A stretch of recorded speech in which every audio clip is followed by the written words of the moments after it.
Hello बच्चों, let's read the question. Question says a given object takes n times as much time to slide down a 45-degree rough incline as it takes to slide down a perfectly smooth 45-degree incline. The coefficient of kinetic friction between the object and the incline is given by four options given here. We just have to talk about the solution. Solution में बच्चों हम सबसे पहले यहाँ पे बात करेंगे की कॉन्सेप्ट की. तो ध्यान रखिए, जो फ्रिक्शनल फोर्स होता है वो क्या होता है, म्यू इनटू नॉर्मल फोर्स. और नॉर्मल फोर्स को अगर हम देखें तो क्या होता है, mg के बराबर.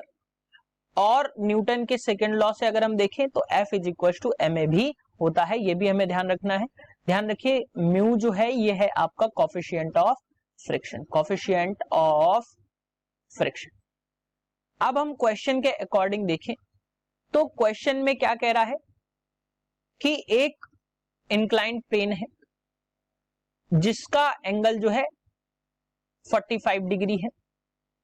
तो हमने 45 डिग्री के इंक्लिनेशन पे एक बनाया और यहां पे एक ब्लॉक रखा है. सेम यही चीज दोबारा हम यहां पे देख रहे हैं. एक में स्मूथ सरफेस है, यानी कि जो फ्रिक्शनल कोफिशिएंट है वो ना के बराबर है, और दूसरे में फ्रिक्शनल कोफिशिएंट एक लगेगा. दोनों में एंगल जो है 45 डिग्री पे है. ये इसकी अगर हम बात करें तो ये स्मूथ सरफेस है, और दूसरे केस में अगर हम बात करें तो रफ सरफेस है, यानी कि यहाँ पे एक फ्रिक्शनल कोफिशिएंट होगा और यहाँ पे नहीं होगा. अब अगर हम इसकी बात करें तो ये स्लाइड हो रहा है नीचे की तरफ, तो यहाँ पे फोर्स एक कंपोनेंट वर्क करेगा जी साइन थीटा, और इसके नॉर्मल में एक रिएक्टिव फोर्स, या मैं आर की बात कर लूं, आप नॉर्मल भी कंसीडर कर सकते हैं. इसके अपोज में एक जी कॉस थीटा लगेगा, और यहां से अगर हम देखें तो ये आपका जी लग रहा होगा.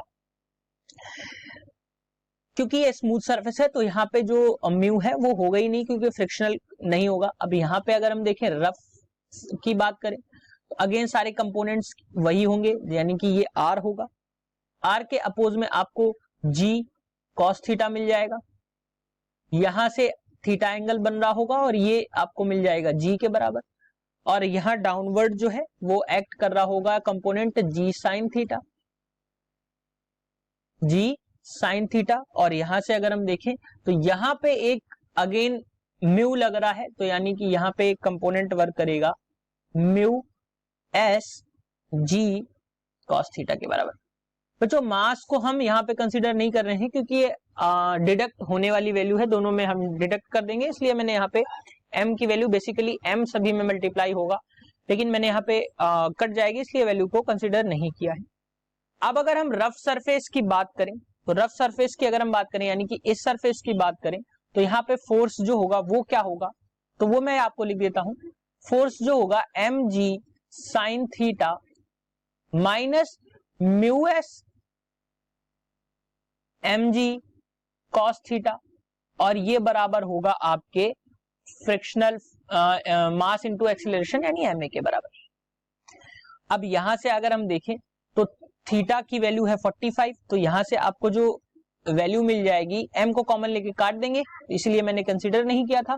g by root two minus mu g by root two equals to a. ये आपको इक्वेशन 1 मिल गई. ये रफ सरफेस के लिए है. नेक्स्ट स्लाइड में इसको हम देखेंगे. तो यहां से अगर हम a की वैल्यू उसी इक्वेशन से निकालना चाहें तो a इज इक्वल टू क्या मिल जाएगा, g by root two in bracket 1 minus mu के बराबर आपको मिल जाएगा. यहां समझ में आई आपको बात. अब अगर हम नेक्स्ट करें स्मूथ सरफेस के लिए देखें तो मैं यहां पे लिख देता हूं फॉर स्मूथ सरफेस जो कि मैंने ड्रॉ किया है. यहाँ पे फ्रिक्शनल जो कोफिशिएंट होगा वो होगा ही नहीं, तो यहाँ पे हम देखें तो वो क्या मिल जाएगा आपको, डायरेक्टली मैं कर देता हूं. तो यहां से आपको मिलेगा mg sine theta equals to ma dash के बराबर. एक्सीलरेशन हमने डिफरेंट मान लिया, तो g by root two equals to आपको मिल जाएगा a डैश के बराबर. और जो टाइम यहाँ पे लग रहा था पहले के लिए अगर हम टाइम देखें तो time is equal to n times लग रहा है t के, और यहाँ पे जो हम टाइम देखें क्वेश्चन के अकॉर्डिंग तो t is equal to small t के बराबर लग रहा है। इसके एन टाइम्स इसमें लग रहा है स्मूथ में, तो स्मूथ में टाइम ज्यादा लग रहा है उसको ब्लॉक को एक ही डिस्टेंस में चलने। अब दोनों में अगर हम क्वेश्चन के अकॉर्डिंग देखें तो डिस्टेंस जो है चला हुआ यानी कि डिस्प्लेसमेंट जो है दोनों में सेम है, तो दोनों में सेम है तो टाइम दोनों का क्या हो जाएगा उसकी मैं बात कर लेता हूं। तो half a t square equals to half a into n times t square. Displacement की वैल्यू यही होती है। अब अगर मैं देखूं थर्ड इक्वेशन ऑफ मोशन से ये मैंने रखा है, तो यहां से अगर मैं देखूं तो दोनों की वैल्यूज पुट करेंगे तो ये आ जाएगा g by root two t square equals to g by root 1 minus mu into n square t square.